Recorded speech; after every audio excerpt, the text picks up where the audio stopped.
চলেন দেখে নিই মোবাইল দিয়ে কিভাবে এরকম অটোমেটিক বাংলা ক্যাপশন আপনি আপনার ভিডিওতে অ্যাড করতে পারবেন। সর্বপ্রথম গুগল প্লে স্টোরে চলে আসবেন, সার্চ অপশনে ট্যাপ দিবেন,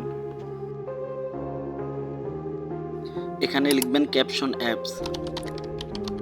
তো গাইজ দেখেন আমি যেভাবে লিখে দিতেছি ঠিক সেভাবে লিখে দিবেন আপনারাও। ক্যাপশন লেখার পরপরই কিন্তু আমাদের কাঙ্ক্ষিত অ্যাপসটি চলে এসেছে। একটু নিচের দিকে স্ক্রল করলেই কিন্তু অ্যাপসটা খুঁজে পাবেন।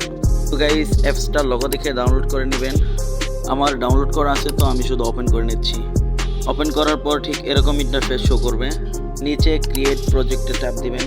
এখানে দুইটা অপশন শো করতেছে, তো আমার ভিডিও রেকর্ড করা আছে তো আমি গ্যালারি থেকে নিয়ে নিচ্ছি। কাঙ্ক্ষিত ভিডিওর উপর চাপ দিলেই কিন্তু প্রজেক্টটা চলে আসবে। এখানে ভাষা সিলেক্ট করতে হবে, তো এখানে খুঁজে বের করতে হবে বাংলাদেশ কোথায়। তো আমার বাংলাদেশ সিলেক্ট করে দিলাম। নিচে জেনারেট অপশনে ট্যাপ দিবেন, দেন এখানে কিছুক্ষণ লোডিং নেবে। তো লোডিং নেওয়ার পরে কিন্তু ভিডিওটা রেডি হয়ে যাবে।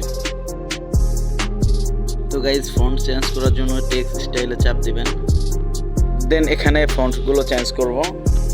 তো গাইজ ফন্ট চেঞ্জ করার জন্য সর্বপ্রথম আমি টেমপ্লেট চয়েস করতেছি। তো আপনাদের যেটা ভালো লাগে সেটা নিতে পারেন, এখানে অসংখ্য টেমপ্লেট আছে।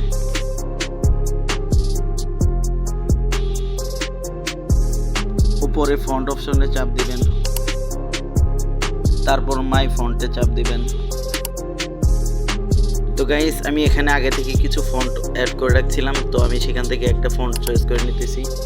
আপনারা চাইলে প্লাস আইকনে চাপ দিয়ে আপনারা নতুন নতুন ফন্ট অ্যাড করে নিতে পারবেন। তো গাইস এখানে টেক্সটগুলো ছোট দেখা যাচ্ছে, তো টেক্সটগুলো আমি জুম করে নিচ্ছি। তো আপনাদের সুবিধার্থে আপনারা আপনাদের মতো করে নেবেন। তো গাইস এখানে টেক্সটের কালার হচ্ছে সাদা এবং আমার পাঞ্জাবির কালারও সাদা, তো একেবারে মিশে গেছে। তো আমি টেক্সটের কালারটা চেঞ্জ করে নিচ্ছি।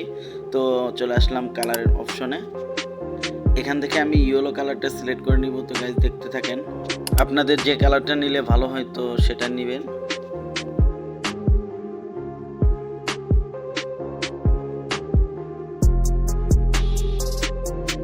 তো গাইস আমাদের ভিডিওর কাজ একেবারে কমপ্লিট। তো এবার সেভ করার পালা।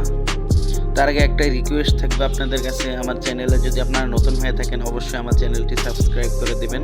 অবশ্যই বেল বাটনটি অল করতে ভুলবেন না।